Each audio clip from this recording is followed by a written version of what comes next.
Episode की शुरुआत एक हल्के फुल्के माहौल से होती है जहां सभी महिलाएं और लड़कियां फुगड़ी खेल रही होती हैं। खेल का रंग सभी को भा रहा होता है लेकिन जसप्रीत को जैसे ही कुछ अजीब महसूस होता है वह अचानक से माही का हाथ छुड़ा लेती है। उसका चेहरा तनाव और शक से भरा होता है। वह सबको रोकने का इशारा करती है लेकिन पाखी खेल को रोकती नहीं है। उसके उत्साह और जिद में कोई कमी नहीं होती और तभी अचानक अनीता संतुलन खोकर जोर से जमीन पर गिर जाती है। गिरते ही वह चीख उठती है और उसके पैर में गंभीर चोट लग जाती है। सब घबरा जाते हैं। माहौल पल भर में खेल से चिंता में बदल जाता है। अनुपमा तुरंत अनीता के पास दौड़कर जाती है और उसकी हालत देखकर गुस्से से पाखी की तरफ घूरती है। उसकी आंखों में साफ झलकता है कि यह लापरवाही उसे बिल्कुल बर्दाश्त नहीं है। दीपा तुरंत बताती है कि डॉक्टर ने जांच की है और कहा है कि अनीता को ठीक होने में 4 से 5 दिन लग जाएंगे। सभी को चिंता घेर लेती है कि अब प्रतियोगिता का क्या होगा। इस हालत में अनीता का हिस्सा लेना नामुमकिन है।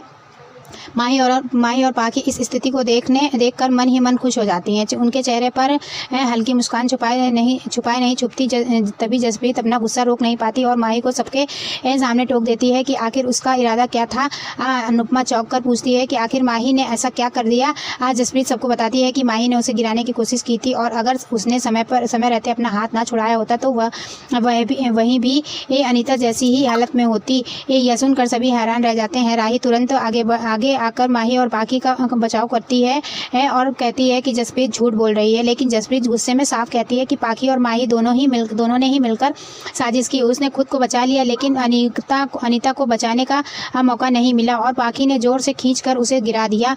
राही अपनी टीम का समर्थन करते हुए कहती है कि हम लोग ईमानदारी से खेलते हैं, हमें किसी की तरह की चालबाजी की जरूरत नहीं है। जसप्रीत पलट कर कहती है कि अगर ऐसा होता तो राही और उसकी टीम अनुपमा पर मानसिक खेल नहीं खेलती।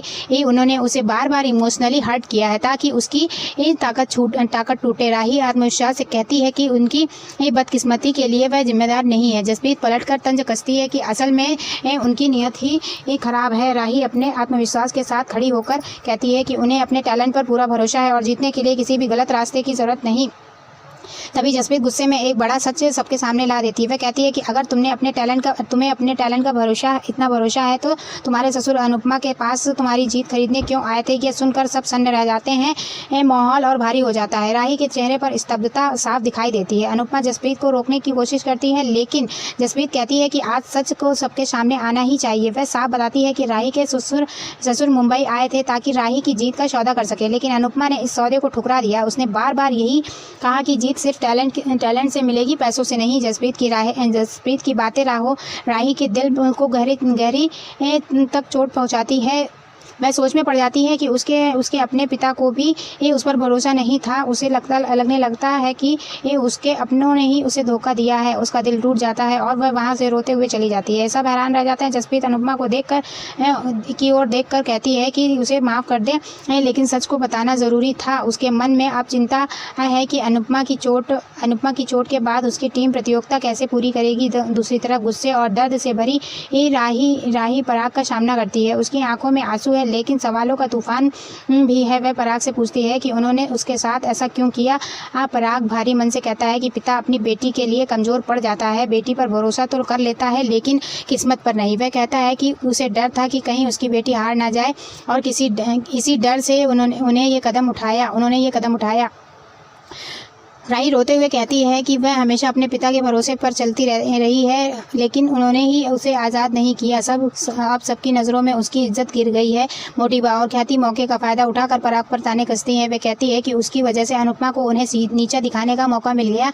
पराग दुखी होकर राही से कहता है कि वह उसे हारते हुए नहीं देखना चाहता था। उसने गलती की है लेकिन उसका इरादा सिर्फ उसके सपनों को बचाने का था। वह कहता है कि सपने टूटने का दर्द वही जान सकता है जिसने खुद ऐसा सहा हो। मोटिबा पराग को टोकते हुए कहती है कि वह ससुर होकर अपनी बहू से माफ़ी क्यों मांग रहा है। उसे याद रखना चाहिए कि वह डायमंड किंग पराग कोठारी है। पराग की आंखों में आंसू छलक पड़ते हैं। वह कहता है कि हाँ, मैं पराग कोठारी हूँ, डायमंड किंग हूँ लेकिन आखिरकार मैं भी इंसान हूँ। आपने मुझे डायमंड किंग तो बना दिया लेकिन इंसान बनने की इजाज़त नहीं दी। सभी लोग उसकी बातें सुनकर स्तब्ध हो जाते हैं। पराग टूटे हुए दिल से कहता है कि उसने इतने सालों तक अपने अंदर बहुत कुछ दबा कर रखा है। आज वह सब कुछ कहेगा और वह याद दिलाता है कि बचपन से ही उसे यही सिखाया गया था कि कभी कमज़ोर मत बनना और अपने पिता जैसा मत बनना। वह कहता है कि इतने सालों तक उसकी मां ने अपने पति की नाकामयाबी का गुस्सा उसी पर निकाला और उसे कभी खुलकर जीने नहीं दिया।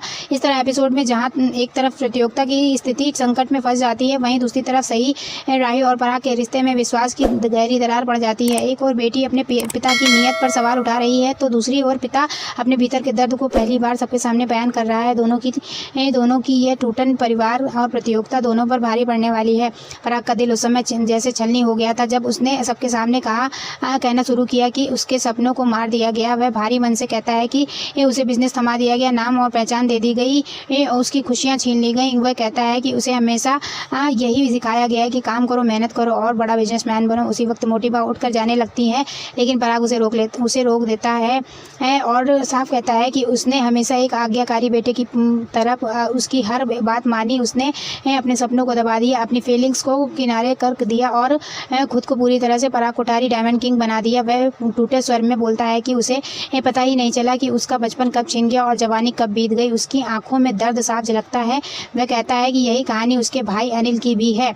अनिल भी इन शब्दों को सुनकर भावुक हो जाता है। पराग सबके सामने सच खोलता है कि उनके पिता एक बेहतरीन संगीतकार थे जिनका जीवन संगीत और कला में ही रचा बसा था, लेकिन मोटिबा के लिए यह सब सिर्फ तमाशा था। यह सुनकर सभी परिवार वाले हैरान रह जाते हैं। पराग का स्वर और भारी हो जाता है। वह कहता है कि मोटिबा ने किसी को भी अपने सपनों को पूरा करने की इजाज़त नहीं दी। मोटिबा जवाब देती है कि उन्होंने ये सब क्यों किया।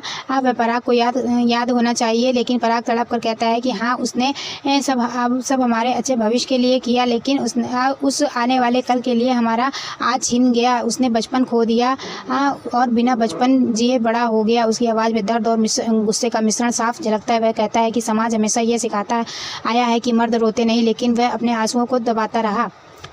उसने वही किया जो उसे कहा गया। शादी के बाद भी वह अपनी बीवी और बच्चों को वक्त नहीं दे पाया। उसकी पत्नी उसके साथ बात करने को तरस गई लेकिन वह तो कोठारी एम्पायर को खड़ा करने में ही डूबा रहा, क्योंकि यही मोटिबा चाहती थी।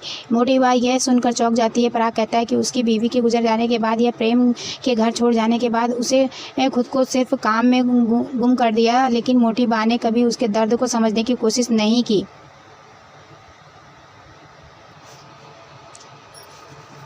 पराग अपनी पत्नी ख्याति की तरफ देखता है और कहता है कि प्रेम के जाने के बाद उसने अपना दर्द उससे साझा किया, लेकिन वह खुद अपने दर्द कभी किसी से नहीं कह पाया। ख्याति की आंखें भर आती हैं। पराग से फिर अपने भाई प्रेम की ओर देखता है और कहता है कि तुम घर छोड़कर चले गए, लेकिन वह ऐसा नहीं कर सकता था। उसे पूरा घर संभालना पड़ा। वह टूटे स्वर में कहता है कि जितना प्रेम ने उसे छोड़ दी, उतना ही वह कठोर बनता गया, लेकिन आर्यन की मौत ने उसे पूरी तरह तोड़ दिया। यह सुनकर ख्याति फूट फूट कर रोने लगती है। पराग कहता है कि वह पराग कोठारी डायमंड किंग तो है, लेकिन असल में एक हारा हुआ बाप है। आर्यन को गए हुए 1 साल होने को आया है, लेकिन उसका चेहरा आज भी उसके सामने घूमता रहता है। उसकी आवाज़ कांप जाती है। वह कहता है कि मोटिबा के तमाशों और उनके आदेशों के बीच उसने पिता होने का हक दुख दबकर रह गया।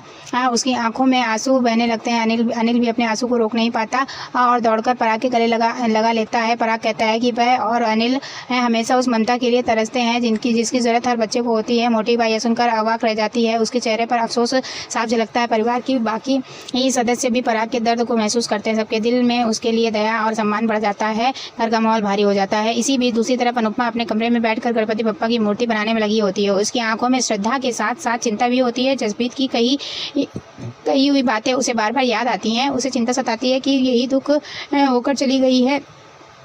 यही राही दुखी होकर चली गई है और पता नहीं अब वह वहाँ क्या होगा। मूर्ति पर अंतिम स्पर्श देते हुए वह बप्पा से कहती है कि कल आप पधारने वाले हैं और जब आप आते हैं सब ठीक हो जाता है। वह अनुज को याद करती है और कहती है कि जैसे उन्होंने उसे सिखाया था वैसे ही उसे यह मूर्ति बनाई है। उसने मूर्ति बनाई है। ये मूर्ति दरअसल अनुज का सपना भी था। अनुपमा बप्पा से प्रार्थना करती है कि कल डांस कंपटीशन का फाइनल है। वह ये चाहती है कि उनकी पूजा करने के बाद सीधे वहां पहुंचे। वह विनती करती है कि उनकी उम्मीद न टूटे, उनकी मेहनत व्यर्थ न जाए। वह कहती है कि बप्पा आप सारे विघ्न हर लीजिए और हमें आशीर्वाद दीजिए ताकि हम सही और सच्चे रास्ते पर जीत हासिल कर सके। एपिसोड यहीं खत्म होता है, लेकिन आने वाले कल की झलक दर्शकों के दिलों में उत्सुकता भर देती है। अगले दिन देखने को मिलेगा कि पराग अपनी बेटी राही से माफ़ी मांगता है और राही अपने पिता के बलिदान को समझकर उसे माफ़ कर देती है। प्रेम भी उन्हें संभालते हुए कहता है कि अब सारा ध्यान फाइनल पर लगाना चाहिए। राही ठान लेती है कि अब वह अपने पिता के भरोसे का मान रखेगी और उन्हें गर्व महसूस कराएगी। दूसरी तरफ जसप्रीत यह चिंता जताती है कि अनीता के घायल होने के बाद उनकी टीम अधूरी हो गई और वह डांस नहीं कर पाएगी। अनुपमा आश्वासन देती है और कि ये भगवान हमेशा सही के साथ खड़े होते हैं और गलत का साथ कभी नहीं देते। तभी अचानक देविका उनकी मदद करने के लिए पहुंचती है। अनुपमा उसे देखकर खुशी से भर जाती है और उसे गले लगा लेती है। इस तरह एपिसोड एक और दर्द और टूटन को दर्शाता है तो दूसरी ओर उम्मीद और आस्था का संचार भी करता है। पराग के बयानों ने सबको उसकी मजबूरी और दुख से रूबरू करा दिया, जबकि अनुपमा की प्रार्थना ने सबके दिल में विश्वास भर दिया कि जीत सिर्फ मेहनत और आशीर्वाद से ही मिलेगी।